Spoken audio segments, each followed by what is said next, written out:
আইকে নিউজ মানে সত্যের বিশ্লেষণ।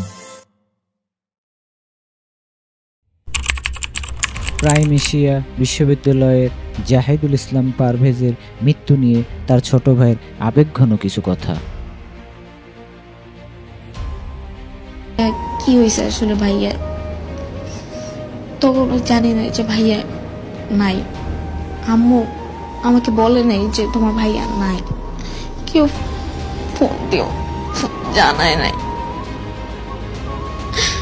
1টা বাজে আমি বাসায় আসি। বাসায় আসার পর দেখেছি গ্যারেজ খোলা, লাইট জ্বালানো। আমি সবাইকে জিজ্ঞেস করতেছি কি হয়েছে, আমাকে সবাই জড়াই ধরে কাঁদতেছে। আমি বলছি কি হয়েছে একটু বলো। আমাকে বলতেছে না, আমাকে উপরে 6 তলায় নিয়ে আসছে জোর করে এনে বলে কিচ্ছু হয় না, তুমি শো, তোমার ভাই আসতেছে।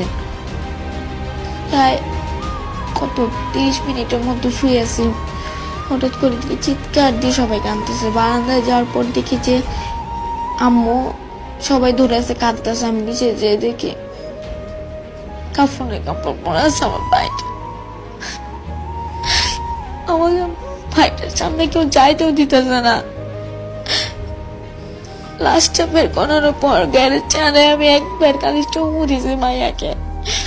এরপরে ভোরবেলা জানাজার পর নিজের ভাইটাকে দাফন দিয়ে এসছে।